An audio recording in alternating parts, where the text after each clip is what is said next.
Ok,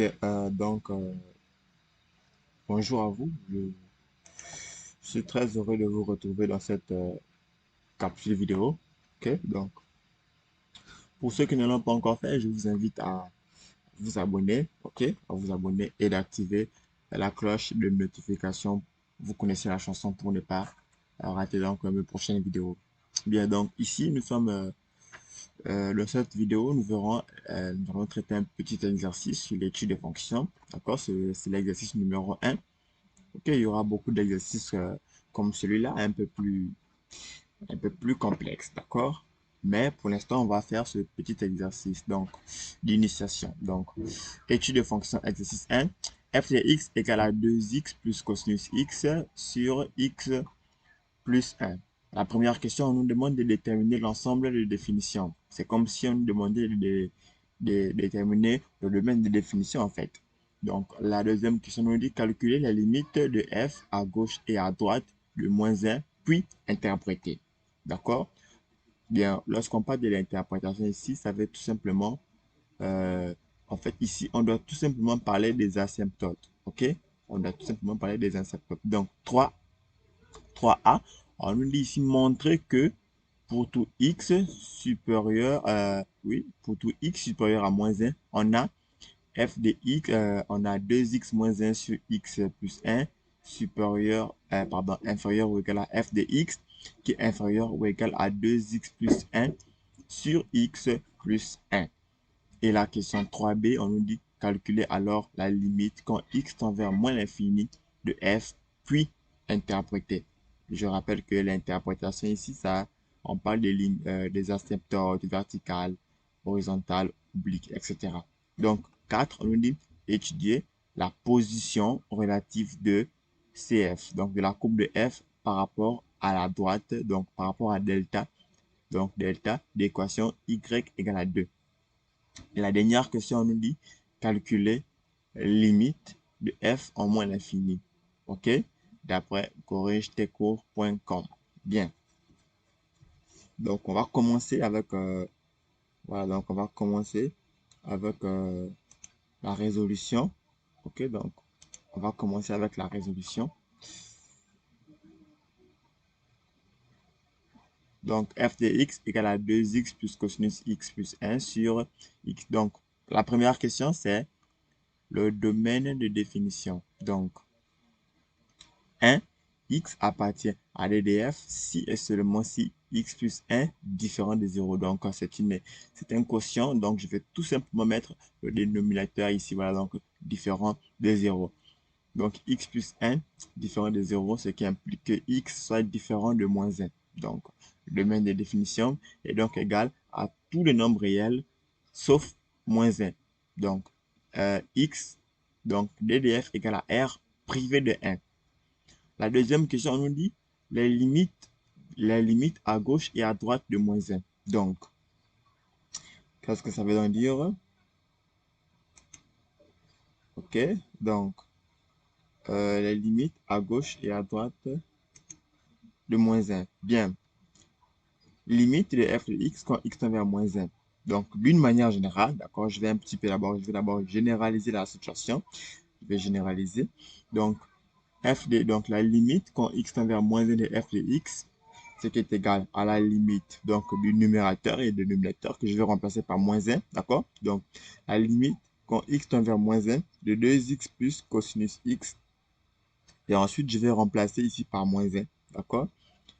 Je vais remplacer par partout où il y a x par moins un, ok? C'est la limite en x0, donc ça fera, donc ici, ça fera 2 fois moins un plus cosinus fois plus cosinus moins un. Donc, 2 fois moins 2, ça fera moins 2. Ça fera moins 2 plus cosinus moins un. Bien évidemment, nous remarquons ici que cette écriture est inférieure à 0. OK, ici c'est 0. Donc, cette écriture-là est inférieure à 0. C'est inférieur à 0. Parce que cosinus, la plus petite valeur de cosinus, c'est la plus petite valeur de cosinus, c'est moins un. Et la plus grande valeur de cosinus, ici, c'est 1. Donc, dans tous les cas, on aura moins 2 ici. Donc, cette écriture-là est à tout prix négative. Donc, et ensuite, nous allons aussi faire de même pour le dénominateur. Le dénominateur, donc, c'est x plus 1 Donc, je vais remplacer moins 1, x par moins 1, ça fera moins 1 plus 1, ça fera 0. Bien, nous avons vu que lorsque vous avez certainement vu en classe avec votre professeur que lorsque la limite de lorsque le dénominateur est nul, attention, ce n'est pas une forme indéterminée. Ok, ce n'est pas une forme indéterminée, mais seulement on ne peut pas encore conclure. Donc, et qu'est-ce qu'on faisait dans ces situations? Qu'est-ce qu'on faisait? On étudiait tout simplement le signe du dénominateur. Voilà. Donc, on va étudier le signe du dénominateur. Donc, je vais faire un petit tableau de signes. Donc, x varie de moins l'infini à plus l'infini. Ici, j'ai moins 1. Bien, euh, à droite de la racine, c'est le signe de a. Donc, c'est le signe de x. Donc, ça fera plus. Et à gauche, c'est le signe de moins x. Donc, ensuite, la limite de f de x quand x tend vers moins 1. À gauche, vous voyez, à gauche, c'est ici. Et c'est comment ici? C'est négatif. Donc, c'est moins. Donc, ça fera moins l'infini. Moins l'infini. Mais étant donné que le numérateur aussi est négatif, donc il y a moins. Donc, moins. Donc, ici, ça fera moins. Moins. Sur le moins là, c'est pourquoi ici, j'ai mis plus l'infini. De même, la limite de f de x quand x tend vers moins 1 par valeur supérieure. Donc, à droite, vous voyez, ici, c'est plus l'infini. Et avec le moins ici, et avec le moins ici, c'est pourquoi ça fait moins l'infini. Donc, plus, c'est comme si c'était moins fois plus l'infini, ça fait moins l'infini. Bien, ensuite, on va interpréter. Qu'est-ce que ça veut donc dire? Donc, lorsque la limite en x0 donne l'infini, ça veut dire que la droite d'équation d, x égale à moins 1, est une asymptote à CF. Et je rappelle que c'est une asymptote verticale. Bien, donc 3a, 3a, ok? 3a ici. Donc, nous sommes là, 3a. On nous demande de montrer que pour tout x supérieur à moins 1, on a ça, on a cette écriture. Ok? Donc, on va démontrer ça. Donc, montrons que pour tout x supérieur à moins 1, une telle écriture, qu'est-ce que cela signifie? Ça veut dire que x plus 1 est supérieur à 0. Vous voyez? Je fais traverser je fais traverser le moins. Ok? Je fais traverser le moins 1. Ça veut dire que x plus 1 est supérieur à 0. Bien, qu'est-ce qu'on connaît?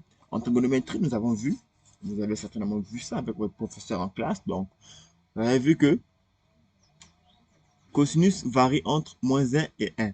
Donc, moins 1 est supérieur ou égal à, 2, à cosinus x, qui est aussi supérieur, qui est aussi inférieur, pardon. Donc, moins 1 inférieur ou égal à cosinus x, qui est aussi inférieur ou égal à 1. Donc, ensuite, je vais ajouter 2. Je vais faire plus 2x, donc ça fera. Donc, je vais ajouter 2x de part et d'autre. Donc, ok. Donc, ça fera 2x moins 1 inférieur ou égal à 2x plus 2, à cosinus x plus 2x inférieur ou égal à 2x plus 1. Bien, étant donné que x plus 1 ici est supérieur à 0, donc je peux diviser sans changement. Donc, je peux diviser ici sans changer le sens de l'inégalité. D'accord? Donc, ça fera 2x moins 1 sur x plus 1. Donc, je divise supérieur ou inférieur ou égal à 2x plus cosinus x sur x moins 1. Sur x plus 1, pardon, qui est aussi inférieur ou égal à 2x plus 1 sur x plus 1. Donc, et cette écriture-là que j'ai entourée ici, c'est quoi? C'est f de x, ça va. Vous voyez? Cette écriture-là, c'est f de x. Voilà, c'est f de x. Et là, je peux conclure. Donc, je vais remplacer tout simplement ça par f de x. Voilà, donc j'ai répondu à la question. Donc, ensuite, la question 3b, on nous demande cette fois-ci les limites de f de x en plus l'infini. Bien. Bien, qu'est-ce qu'on va faire? On va étudier la limite des extrémités. Ok? Donc, on va étudier cette limite-là. Donc, cette limite-là, on va étudier la limite de cette fonction en plus l'infini. On va aussi étudier pour cette fonction aussi en plus l'infini. Si cette limite, si cette limite, si cette limite est égale à cette limite en plus l'infini, si les limites sont identiques, alors dans ce cas, on pourra conclure que f de x aussi tend vers cette même limite-là. Donc, c'est ce que nous allons faire. Donc, la limite, quand x tend vers plus l'infini de 2x moins 1 sur x plus 1, Bien évidemment, c'est une fonction rationnelle, donc on va tout simplement prendre les monomes de plus haut degré simplifiés au numérateur et au dénominateur. Donc ici, le monome le plus haut degré, c'est 2x et au dénominateur, c'est x que je vais simplifier. Donc cette limite-là tend vers 2. C'est clair. De même, la limite de 2x moins 1, ici c'est plus, d'accord? Une petite erreur. Ici c'est plus, donc ici c'est 2x plus 1, d'accord? Ici c'est plus, d'accord? Je signale. Ici c'est limite de 2x plus 1 quand x tend vers moins 1 de x sur x moins 1. Donc, cette limite-là, c'est la même chose. C'est les monomes de plus haut degré que je vais simplifier. Et je vais conclure que cette limite, c'est 2. Donc, la limite, donc cette limite-là tend vers 2. Cette limite-là aussi tend vers 2. Dans ce cas, donc dans ce cas, la limite aussi de f de x aussi tend vers 2. Voilà. Alors, la limite de f de x quand x tend vers plus l'infini aussi tend vers 2. Interprétation, qu'est-ce que ça veut donc dire? Ça veut dire qu'il existe donc la droite d'équation delta y égale à 2 est une asymptote horizontale à la droite CF au voisinage de plus l'infini ou en moins l'infini. Ou donc au voisinage de plus l'infini ou en moins l'infini, c'est la même chose. Ok? Donc, 4, la position relative. Donc, pour étudier la position relative d'une fonction et de sa courbe, qu'est-ce qu'on fait? On fait on fait f de x moins la droite. En fait, moins l'équation de la droite. Donc, on fait f de x moins l'équation de la droite. Ensuite, on étudie le signe. Si le signe est positif, donc si la différence est positive, ça veut dire que la courbe, voilà, ça veut dire que la courbe est au-dessus de l'asymptote. Et si le signe est négatif, ça veut dire que la courbe est en dessous de l'asymptote. Donc, je vais poser h de x égale à f de x moins y. Donc, ça, c'est justement c'est la différence. Ensuite, je vais faire le calcul. Je vais remplacer f de x par sa valeur, moins 2. Moins 2. Ensuite, je vais faire une réduction au même dénominateur. Et ici, j'ai 2x moins 2x qui vont s'annuler. Donc, il ne va rester tout simplement plus que 2x plus 2x cosinus x moins 1 sur x plus 1. Bien. Ensuite, voici ce que je trouve. Donc, je vais chercher à étudier son signe. Donc, je vais chercher à étudier le signe de ce quotient. Qu'est-ce que je sais? Je sais encore que cosinus x est compris entre moins 1 et 1. Ensuite, je vais ajouter moins 2 partout. OK? Donc, je vais soustraire 2 de part et d'autre. Donc, ici par moins 2, ça fera donc moins 1 moins 2, ça fera moins 3. Ici, ça fait cosinus moins 2. Ici aussi, moins 1, 1 moins 1, pardon, 1 moins 2, ça fera moins 1. Donc, une telle écriture, donc, je remarque que donc, cosinus x moins 2 est compris entre moins 1, entre moins 3 et moins 1. Qu'est-ce que ça veut donc dire? Ça veut donc dire aussi que donc cosinus x moins 2 est inférieur à 0. Ça va? Donc cosinus ici est inférieur à 0. Bien. OK. Ensuite, quel que soit x, alors donc si ça, donc le numérateur ici est déjà supérieur, est déjà inférieur à 0. Alors tout dépend du dénominateur.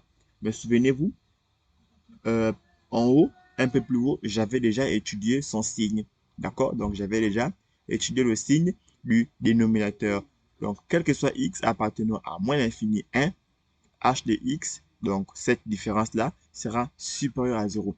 Pourquoi est-ce qu'elle sera supérieure à 0? Vous voyez, j'ai déjà étudié le signe. Donc, moins l'infini, moins 1, ici, est comment? Est négatif. Est négatif. Donc, ici, c'est moins. Or, OK? Ici, c'est négatif. Or, donc le dénominateur est négatif et le numérateur aussi est négatif. Donc, ça fait moins, moins. C'est pourquoi ça fait plus, donc supérieur à 0. D'où CF est au-dessus de l'asymptote. Donc, oui, est au-dessus de l'asymptote que j'ai appelé delta. De même, quel que soit x aussi, donc quel que soit x appartenant à, à moins 1 plus l'infini, dans ce cas, h de x sera inférieur à 0. Vous l'avez aussi compris. Donc, sur notre tableau de signes, moins 1 plus l'infini, c'est positif. Donc, dans ce cas-là, le dénominateur sera positif, mais le numérateur est toujours négatif. Donc, ça fera négatif au numérateur et positif au dénominateur. Donc, le tout sera négatif. OK? Donc, c'est pourquoi ici, c'est inférieur à 0. Donc, d'où CF est au-dessus de l'asymptote. Au-dessous de l'asymptote. La cinquième question, c'est la suivante. On nous demande de calculer la limite de f de x en moins l'infini. Dans ce cas, je vous laisse réfléchir sur cette question. D'accord? Je vous laisse réfléchir et dites-moi tout dans les commentaires. Donc, si vous avez, je vous laisse réfléchir sur la cinquième question et j'attends vos avis dans les commentaires. Bien, c'était tout pour cette capsule vidéo.